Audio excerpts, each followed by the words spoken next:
We have reached December, and I'm guessing that there just isn't going to be a recession. Looks like interest rates are not going to go into the stratosphere, and inflation is coming down quickly. It's always more fun to be right than wrong, especially when all of this is such good news. Tesla is definitely going to beat the street numbers due out in January. More good news, and I think you all agree with me on that one. And the Cybertruck reviews from the folks who's actually driven the vehicle are better than anyone could possibly hope for. What will all this mean for Tesla stock on Monday, however? That's a really big question. All right, this is Randy Kirk. Please hit the like and the subscribe and the notify. You want to hit notify because guess who will be here tomorrow? Yeah, Brian White will be here on Monday, and tomorrow night it'll be Larry Goldberg. Both of them were down in Austin, and we'll be able to glean what they're thinking after having been there and now having the weekend to kind of contemplate all of it. I know Larry Goldberg's got a couple of hot ideas moving around in his head right now. We'll see what he has to say.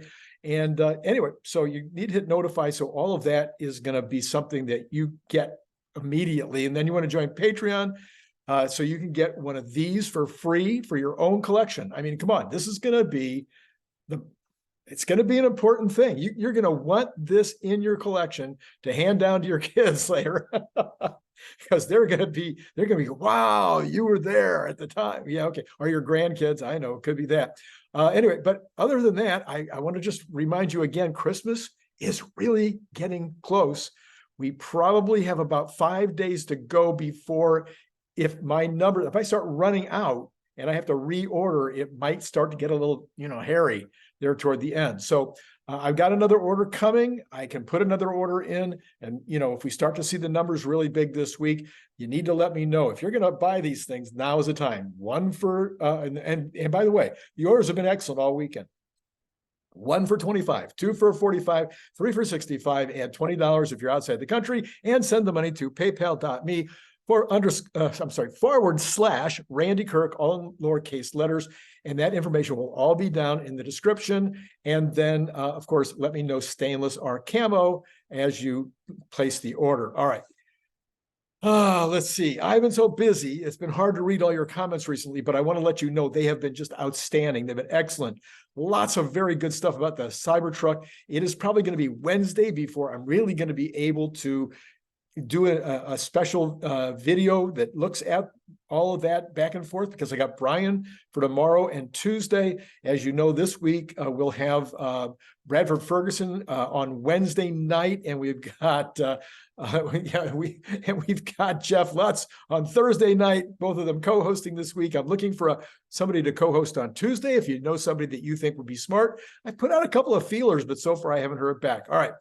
And then let's see what else is he. It says here, Lars Strandritter, who was the co-author of the Elon Musk mission, he says that the Tesla Model Y sales in China are slipping horribly. It's going to be a terrible year in China.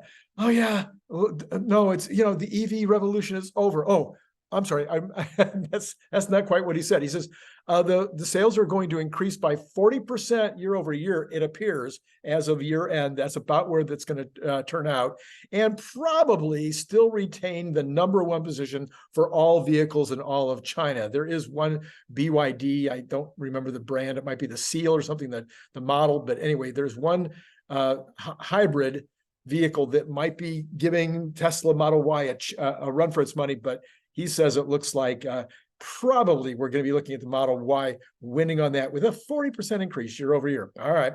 And also he mentions a couple of different times, you might want to look at his video today. He's got a lot of numbers. He says that the Model 3, at least in one country, is like tripling previous sales now that the 3 Plus is out. I was trying to do 3 things at once, and so I didn't get a lot of that data down, but you might want to look at Lars's video earlier today. That's best in Tesla, okay?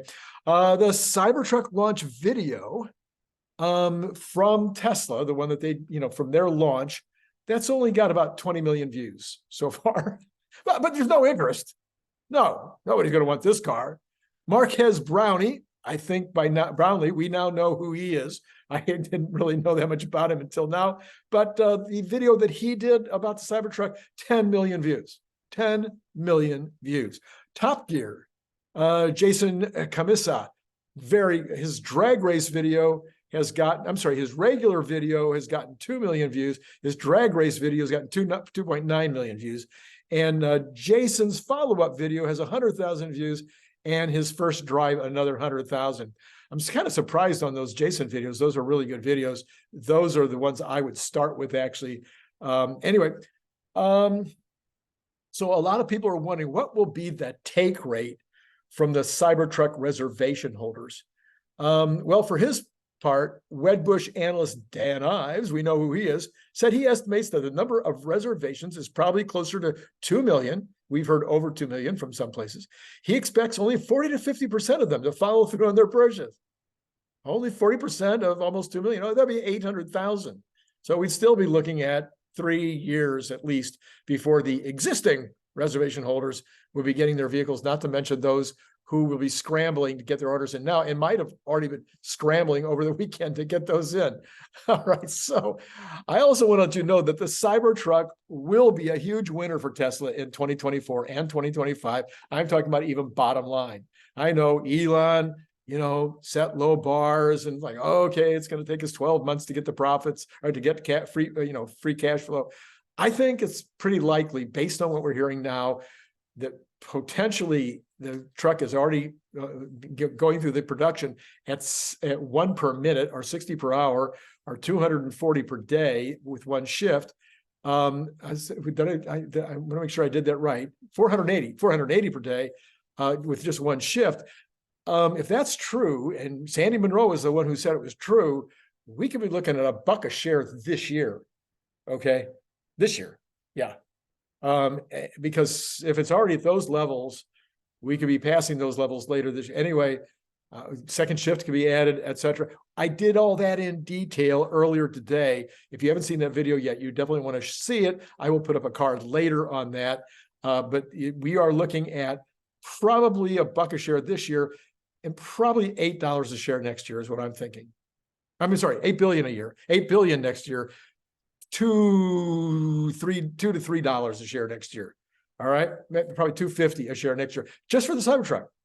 Okay, so that's what it's looking like to me. But there's reasons for that.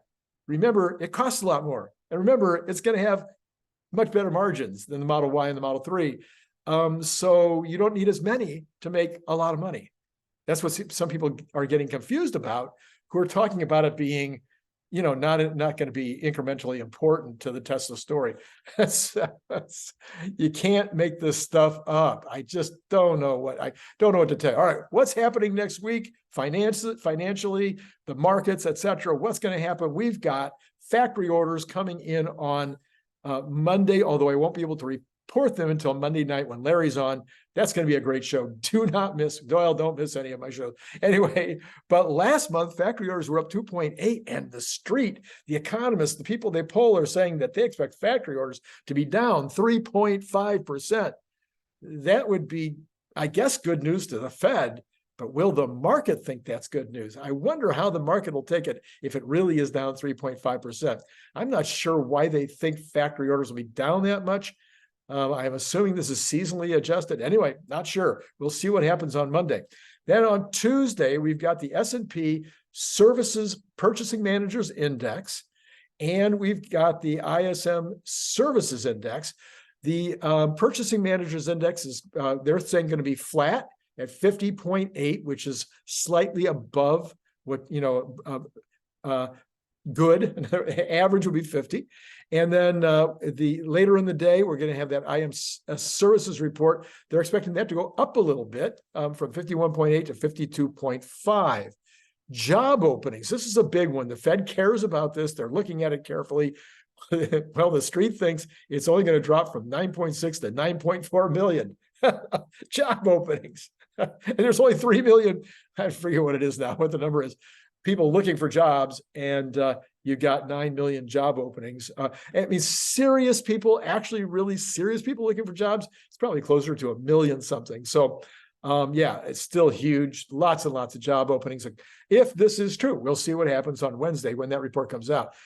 On Tuesday, On Wednesday, we've got the beginning of the job numbers. So we've got ADP employment. The street is believing that that number is going to go up from 113,000 increase last month, 120,000 increase this month. Now, that would still be fairly low, and the Fed should like that number, I think. So we'll see what happens on that one. We've got the U.S. productivity revision, which was already high when it came out last month at 4.7%. You'll remember I made a big deal about that because it went from like in one quarter over quarter, it went from like 3% negative or something to 4.7% positive. And they're saying that this is going to be revised up to 4.8%. So we'll see if that happens. That's the economists again, just making a prediction. And then U.S. trade deficit expecting to be negative 64 billion. I thought we got that number last week. Where am I missing something? All right.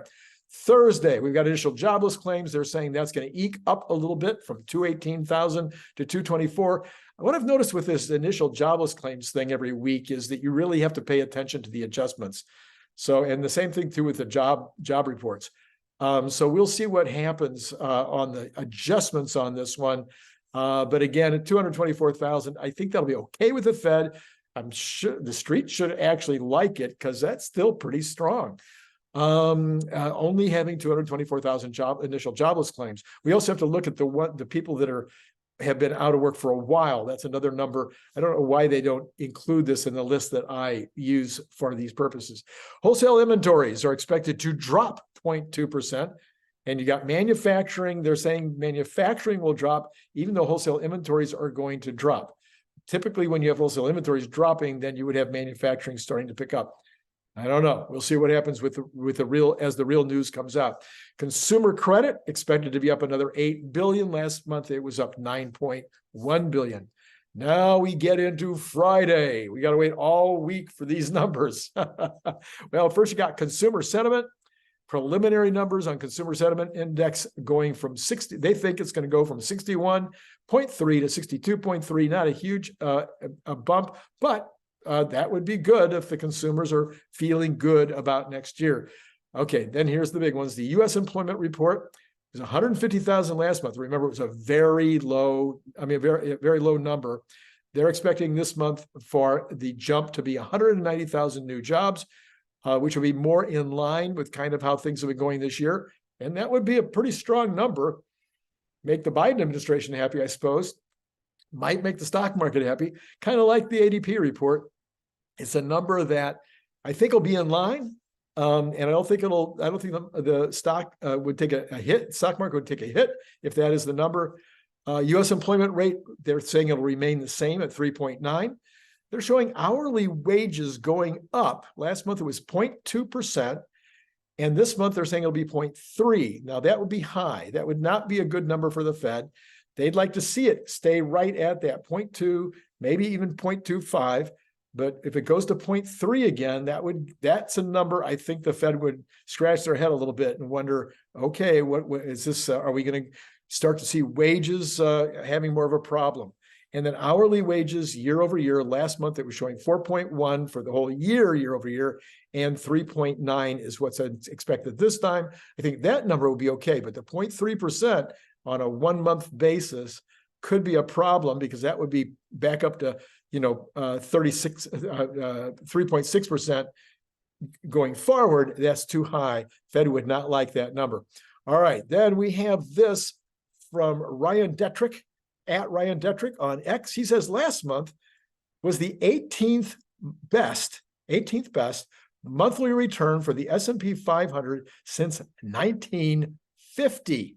Okay, 18th best since 1950. That's 73 years. I know because I just, pretty close to my birthday there. So 18th best monthly return out of 23 years. So once a year, roughly, we have this kind of a good month. Looking at the previous top 20 monthly returns, it showed that the above average return going forward. 1 year later from such a return, the S&P was up 13.3% on average, and it was somewhat higher 80% of the time. Bottom line, big months like we just saw are usually bullish events I definitely think we are in the second leg of the bull. Some people, I read a headline the other day said, we're not even in the bull market yet. I'm like, wait a minute. Okay, we're still recovering from the last down, the bear, kind of the slight bear market we've had. So this would not be fully recovered yet. So we're not into new high territory. So we're not in the, I think we're in the bull market, according to my and many, many other people I've seen, their way of looking at it. All right. Now, did you ever say something and then later on you're wishing you'd said it out loud? You said it in your head and you didn't say it out loud, and then later on it came out to be true and you thought, boy, I sure wish. Well, as a small advertiser and one who has done ad campaigns as a marketing consultant for over 400 companies in the last 15 years, besides my own companies over the last 50 plus years, I was wondering why X wasn't doing more to bring in small companies. I've done a little bit of advertising on X. I mean, a really little bit of advertising on X. It is not set up for a small advertiser like me. It is not designed.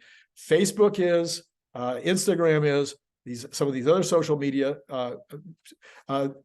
they're much better at setting it up to where a small advertiser can do well.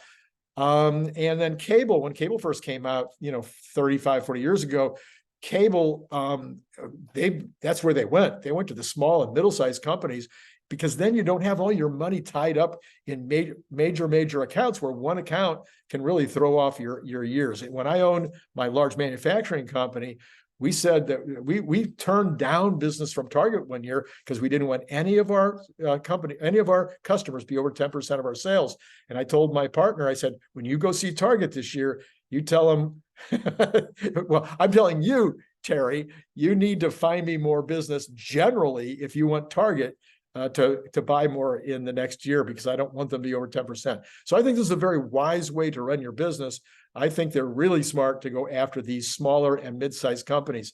So then, how about this from Fortune magazine? Yesterday, Amazon announced that it signed a contract with SpaceX for 3 launches of their Project Kuiper satellites on SpaceX's Falcon 9 rocket. It stated Project Kuiper, Kuiper, Kuiper satellites were designed from the start to accommodate multiple launch providers and vehicles, allowing us to reduce schedule risk and move faster in our mission to connect unserved and underserved communities throughout the world.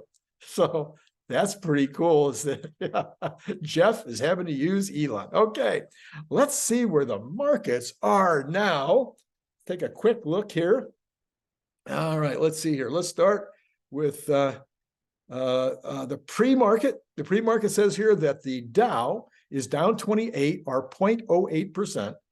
The S&P futures are down $5.75, are down 0.12%. So just a little bit more down in percentage.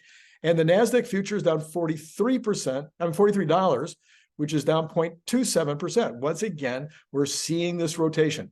We're seeing the NASDAQ down more than the Dow or the S&P. This has been going on for a while now. I'm seeing more and more headlines of people that are saying, oh, whoa, look at this. When did I start talking? Oh, yeah. Okay, I got to stop bragging. Bonds, because I'm not always right. By the way, somebody reminded me again the other day, please don't pay so much attention to my numbers. I'm going to miss the numbers. You've got to. Things happen you cannot predict. There's no way you can possibly predict all the time and be right. If I could, I'd already be, why would I be? I would still do this. It's so much fun. but I would be worth so much more than I am right now if I could predict as accurately as some of you want me to. No, what I want you to do is I want you to look at the analysis, the way I get to my number. What am I doing that's underpinning my methodologies? That, I believe, is what this channel is all about. Maybe some of you disagree. Let me know in the comments below. All right, bonds. Let's look at bonds here.